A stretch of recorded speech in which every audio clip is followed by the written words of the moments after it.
让我有这种压力感。我宕机。等一下，迫不及待要公布我的价格。可以邀请我们去你家住1个月，吃你的、喝你的、住你的，电费我也不会付。听起来可以报警。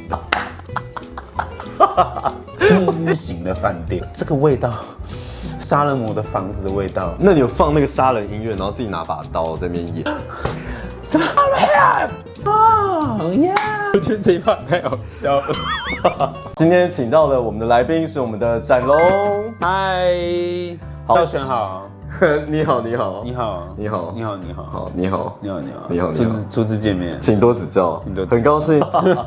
在瞪了，因为其实稍早我们在爬山，有点偏累。我们已经被折腾了1个上午，然后直接来录影，所以他现在整个人已经貌合神离，微宕机。有，我感受到了。好，来分享新经验。没有，开玩笑的啦。我刚吓到哎，我刚认真吓到，我看到了。其实今天呢，请展龙来聊一些疯狂的旅游经验，因为展龙最近有去了像旧金山、那清迈啊、泰国。但其实，在聊旅游经验之前呢，我发现我觉得你最近转变蛮大的。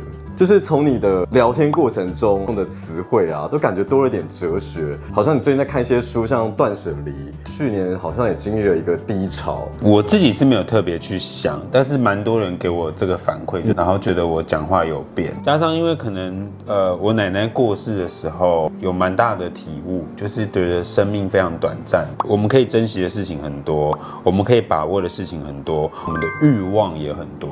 在这一整年，其实有让我很用力的去思考，所以我刚刚上述讲的这些东西到底跟我有什么关系？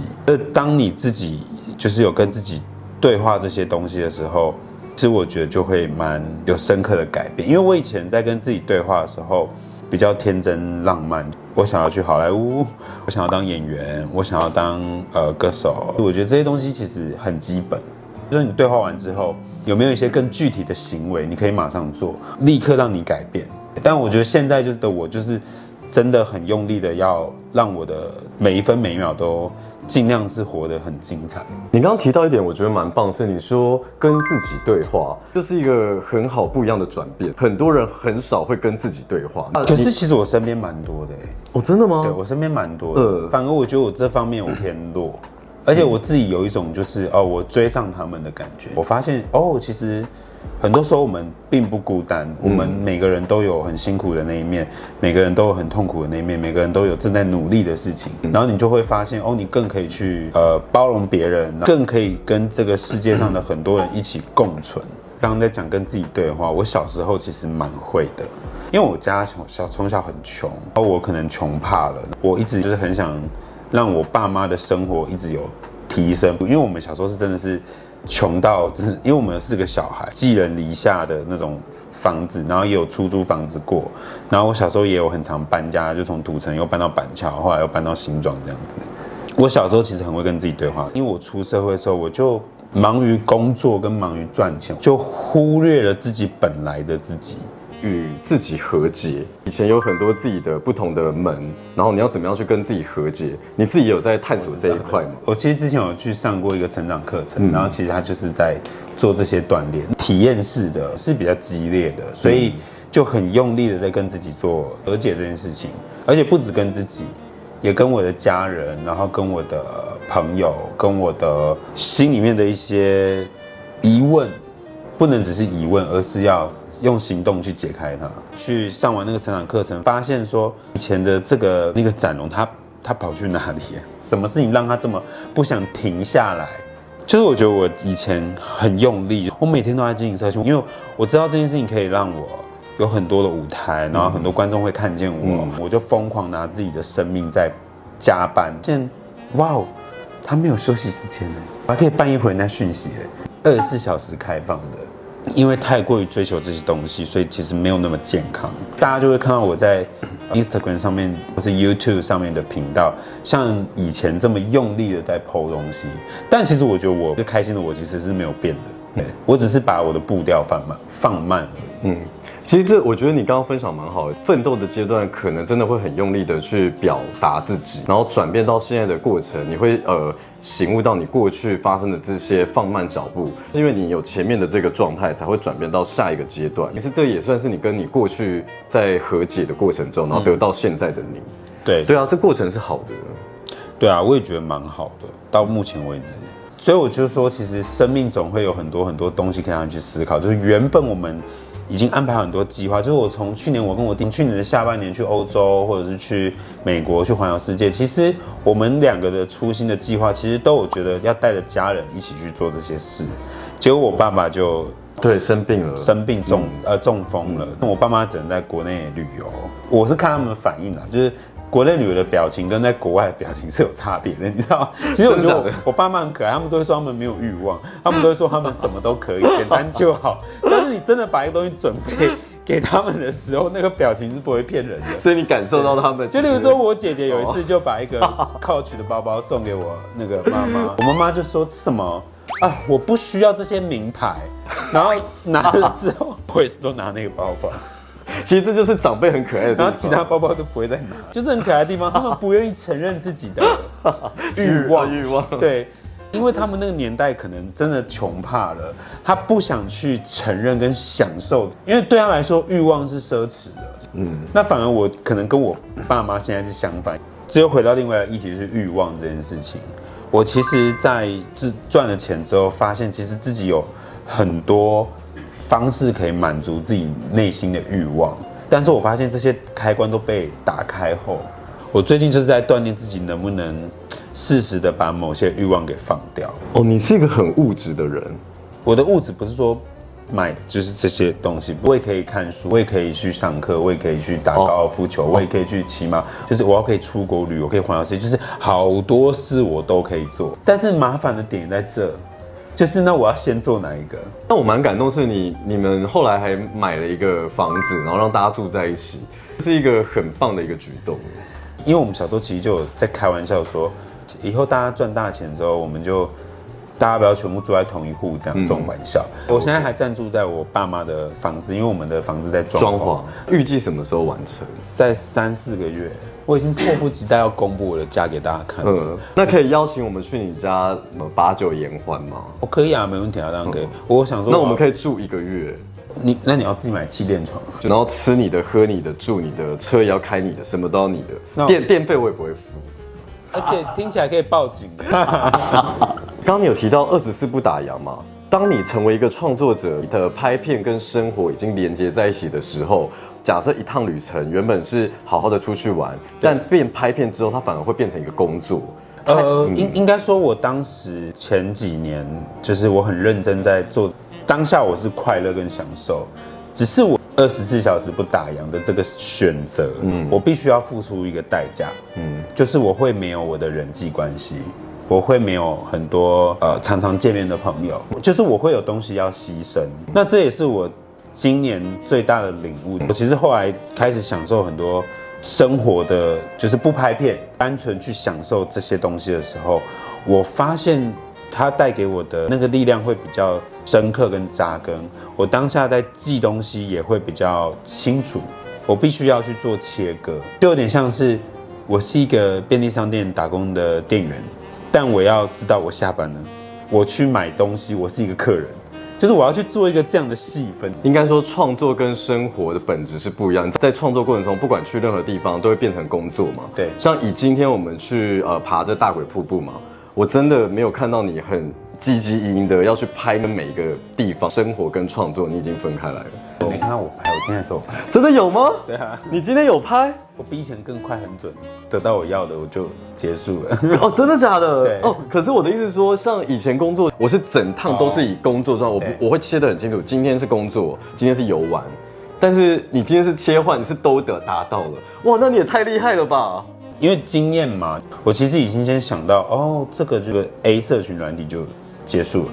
这蛮适合做 B 社群软体，这个蛮适合，我就单纯纯体验。你开始想要了解生活跟享受生活，其实这个切入点是很好的。你有意识到“生活”2个字，就我不会像以前一样，以前就连一个小蛋糕端上来，我都要拍它细节，然后拍得很好，然后把那个蛋糕丢上去，就是我要让全世界看见我吃到了一个最棒的蛋糕。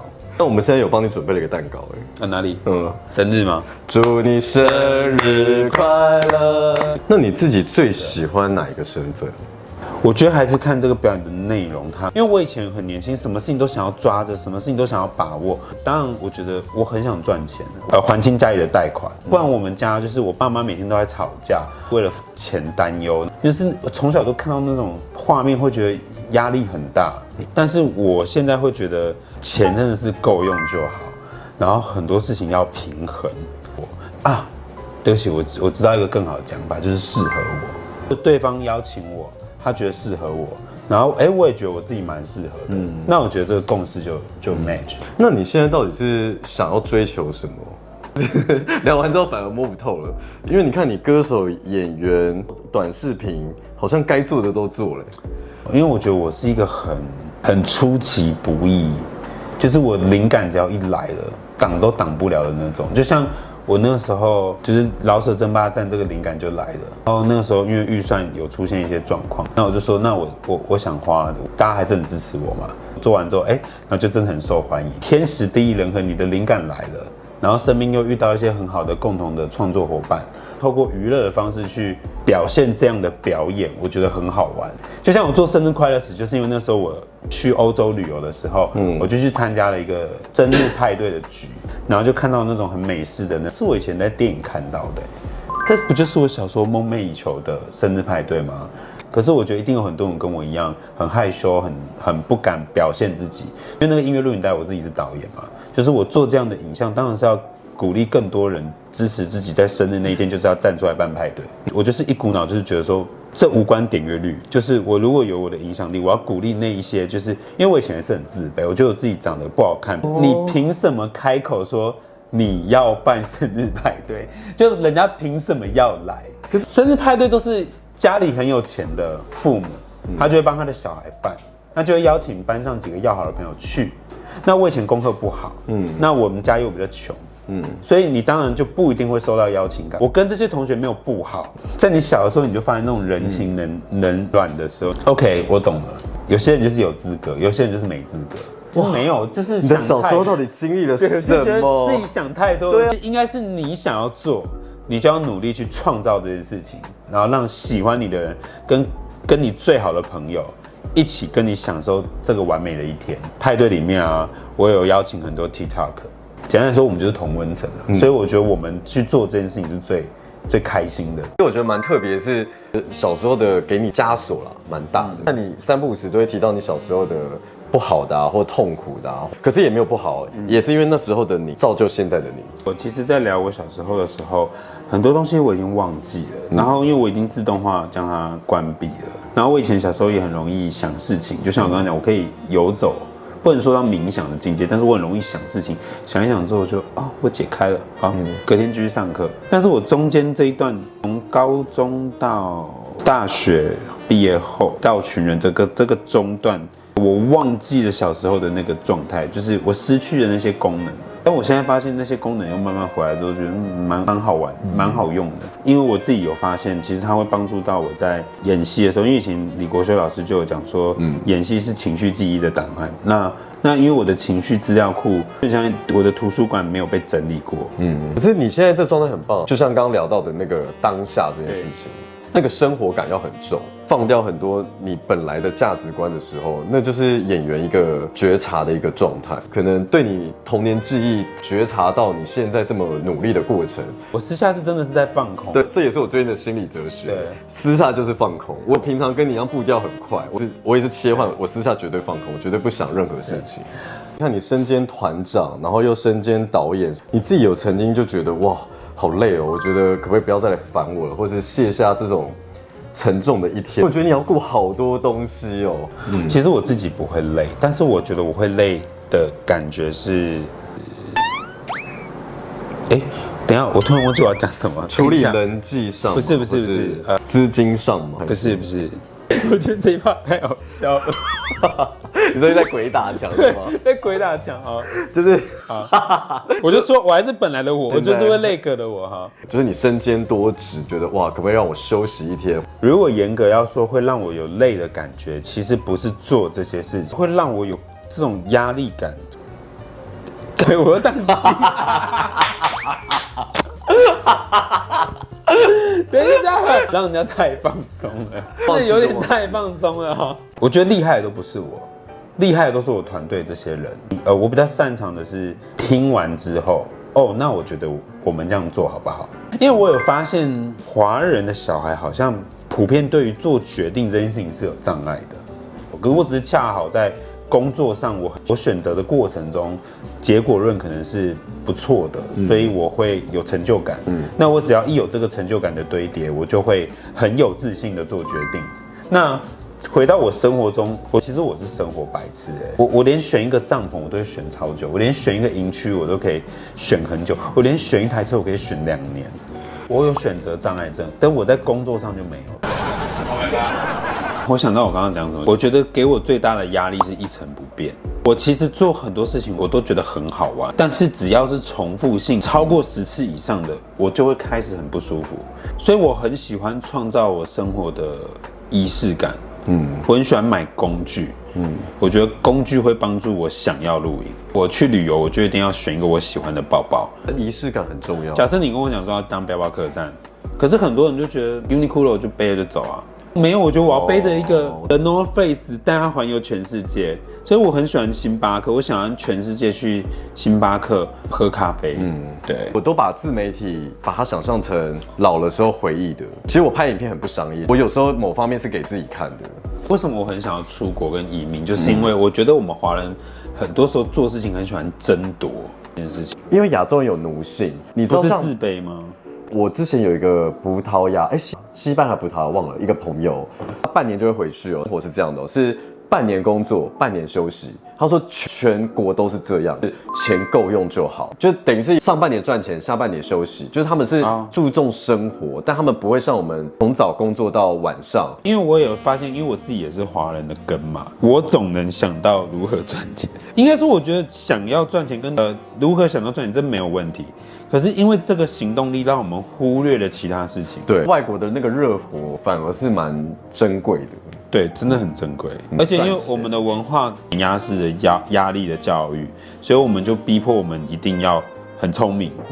因为那一句话赢在起跑点，说实在，我们拿去跟很多人比，我们真的都赢在起跑点。可是确实，你知道自媒体的开放啊，有让这个东西有比较打开一点。自媒体是每个人都可以当自己的主人，跟所以其实我一直超级感谢每一个科技来临的时候，它会发生，其实是因为人类的选择，是讯息透明化，没错，很多东西我们可以交流。但是在美国没有这方面的困扰。我们这种3C 这种就是新闻媒体资讯的这种高度追求，或是被控制的这种思想，其实我觉得在亚洲还算是严重的，但是我觉得在美国已经普遍是拉开来的，他们有控制自己的生活本质时间。我在欧洲也是6点后绝对只跟朋友吃饭。我们现在聊一点轻松，就是聊疯狂的旅游经验。因为我记得你之前去了旧金山，分享一下几个有趣的事情。我觉得去的时候跟我想的有一点不一样，因为我以前毕竟小时候就是很常看好莱坞的电影，然后我姑姑是住在旧金山，然后她每次回到台湾的时候，她就会带那个金沙巧克力回来。因为我们家就真的很穷，所以会觉得说，哇，住在美国的姑姑拿了金沙巧克力回来，好高级啊！你觉得有一种她的生活在这，然后你的生活在这，所以你就有一种憧憬。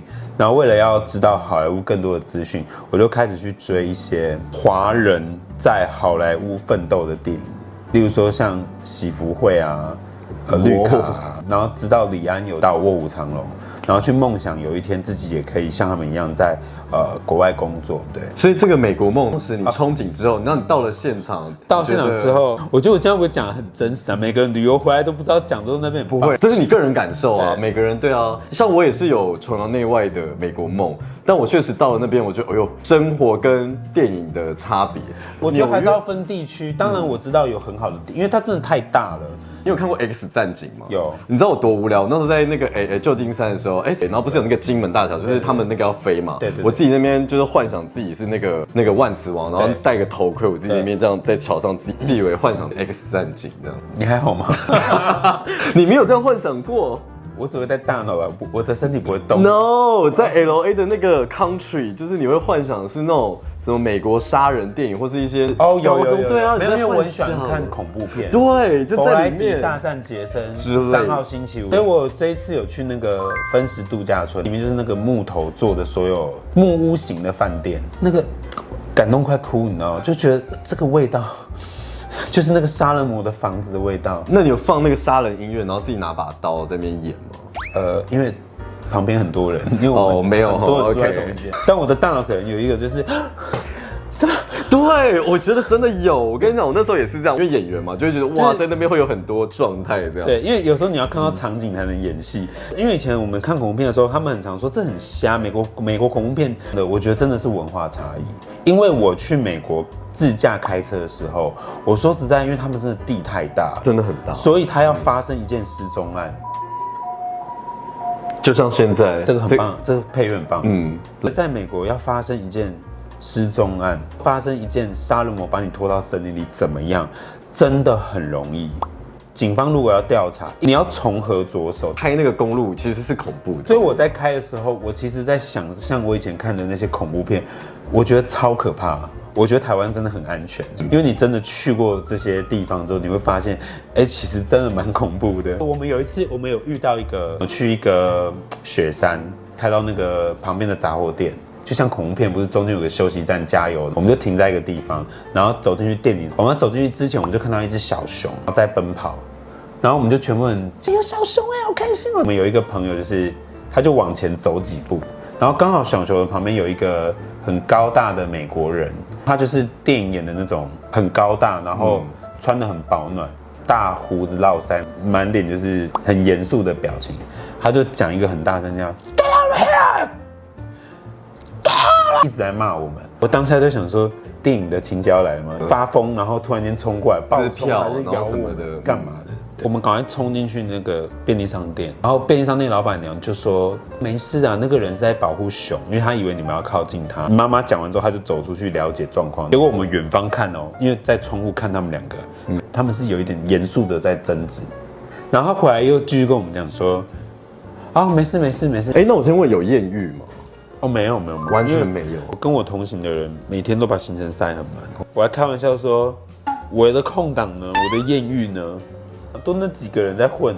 那你是去很多观光景点这样？蛮基本的，基本款。就是有去过旧金山的人就会说金门大桥就是。那你有喝金门高粱吗？没事。我想到一个很恐怖的事情，那个时候在美国从中国城走到我们住的地方，所以我跟我侄子去走路，因为美国你知道它的区块分得很鲜明，过个马路。整个风格就变了。我侄子直接说，他们很恐惧。No， 怎么走到这边？我们走快一点，这是墨西哥街。我就说墨西哥区怎么了吗？像很多人说哥伦比亚很危险，我去就觉得还好啊，就是你不要瞪他，你不要硬往巷子走就没事。我也在想说，为什么他们一定要这样？就有一群人就是一定会站在街上，这群人。站在街上，这一群墨西哥人就是一定会一排这样站着。这就是我刚刚讲的，有些文化真的很值得拍到音乐录影带。那他们这状态是干嘛？就像我那样就是这样子，然后发呆，还是一直看着你？有的是聊天，有的是发呆，然后有的是这样，就真的很像这种构图。就这个，其实我认为蛮美的，我觉得很美啊。如果是我，就会站在他们旁边。但是他们真的是这样子我们一走过去然后他们真的是这样。然后身体就动了，就蠕动了。然后动了之后，我侄子就说：“快点！”他就说：“没有那一区比较常有事情发生，因为毕竟是不同文化的国家，就会说在那边遇到有一些很不好的故事，所以他们都很害怕去那个地方。”对，你懂我意思？我懂，因为我那时候在 Santa Monica， 4个黑人，然后比我高大，我说：“哎呦，太恐怖了！”我用跑的跑走。后来有这样吗？没有，他们就是很大声讲一些英文，我也听不懂，但是感觉就是要拿我东西。你让我想到我们在欧洲有遇过，在欧洲去要去坐地下铁 Subway，地下铁的对 Subway。我刚以为你在开个玩笑，就有一个外国人就跟我们讲说：“嘿，你们长得很像 BTS 哎。”我跟你说，真的不要跟陌生人聊天，因为他们很爱用亲和聊天这一招。因为聊天这一招很容易让人卸下心防。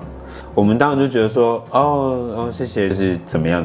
旁边就几个人从其他地方走出来，就聚集在我们身边这样，然后他就说：“喂，他们很像 BTS 对吧？”然后靠近我们就觉得这不对，他就是不对，不会有人想要称赞你像 BTS， 还要有一群人围观。一步走到那个地下铁下去，我们就站在 center，因为 center 都是人，那个人就跟我们下来，然后那一群人跟着他一起下来，然后他们就对着我们说：“嘿 BTS， 哦 ，Come on，yeah。”会不会他搞不好他真的要跟你玩？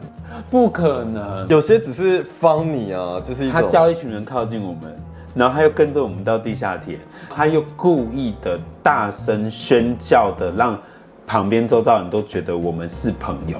以我们这种专业演员来说，你这个菜演技真的是没办法骗过我。如果我是他，我不会选择大声呼喊。会不会偷东西？我觉得不会偷东西，但我觉得会勒索。这不是我们在恐惧推动，是说他有可能他拿了一把刀或是一个枪，你也只能听他的话。但因为身边很多朋友都遇过这样的经验，如果我们出国真的要认识朋友，我们可以去背包客栈，我们可以去咖啡厅，有很多很健康的地方，但不要在大街上试图的以为会有个什么浪漫的邂逅，真的不要这个想法。法国的电影你们全部不要再给我乱拍了，美国电影你们也不要再乱拍了。电影演的，展荣告诉你们，一切就是 live。对，那欧洲跟美国让你2选1的话，我会选欧洲。我觉得他的，因为你的脚是 O 型腿。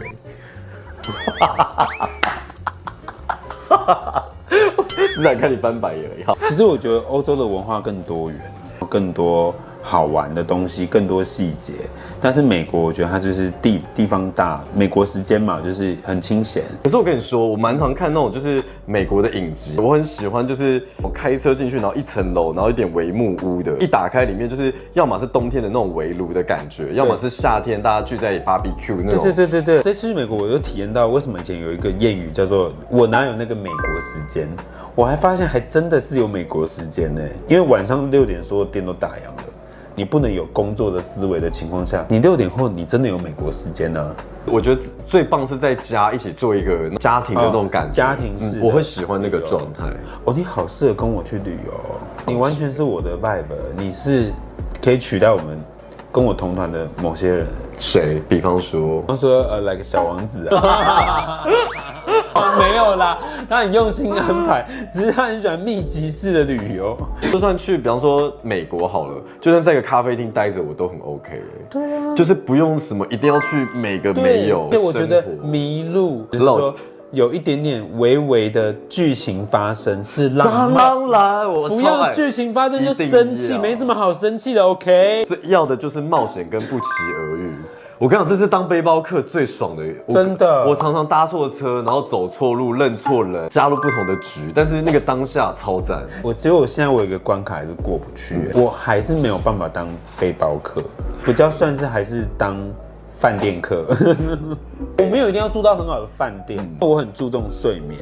很多背包客栈现在都还不错。我自己的。对啊，都是做的蛮好，独立的。但我不想听到人家打呼，我可以很克难，然后我可以中间过程很辛苦，但我希望我的睡觉是非常完整的。啊，可是你知道背包客好的地方就是大家来自世界各地，你可以聊天，然后分享，或许你们也不会之后不联络，或许你们会一起旅行，但是就是一起的那个感觉很赞。那你带我去。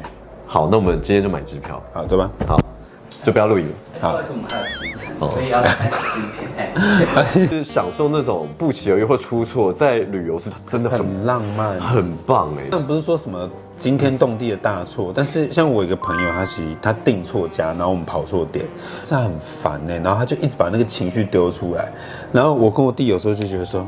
还好吧，大哥。但是你不觉得这很浪漫吗？就是你在美国，你有一些事情不在你的掌控内，它发生了，然后它又没有危及到你的生命，跟你想的不一样。不然我去发掘这个路边的咖啡厅，哇，超好吃在 LA 我记得以前我吃那个鹰眼澳，我蛮喜欢的。我刚刚就是发那个影片哦，你就是发鹰眼澳，哇，真的假的？我鸡皮疙瘩，我喜欢真的假的？我可以说它比麦当劳好吃。台湾跟日本的麦当劳很好吃。我觉得如果你去美国，你不如就先不要选择麦当劳，因为你在台湾很常吃啊。我跟你讲，我已经帮你比较过了，台湾的麦当劳真的很好吃，是超级无敌好吃。好了，今天其实蛮开心，觉得展荣分享蛮多不一样的面向。哦，对，展荣说要那个投资我做旅游节目，谢谢展荣。你要写企划吗？对啊。你是一个会写企划的人吗？会啊，当然会啊，我多有才华，我幕前幕后包办。还有别的吗？副业医美啊，然后还有很多项目啊。他说你真的很有才华还是王才华？我们就有王彩华让我们做这个 ending 咯，那我们下期见，拜拜。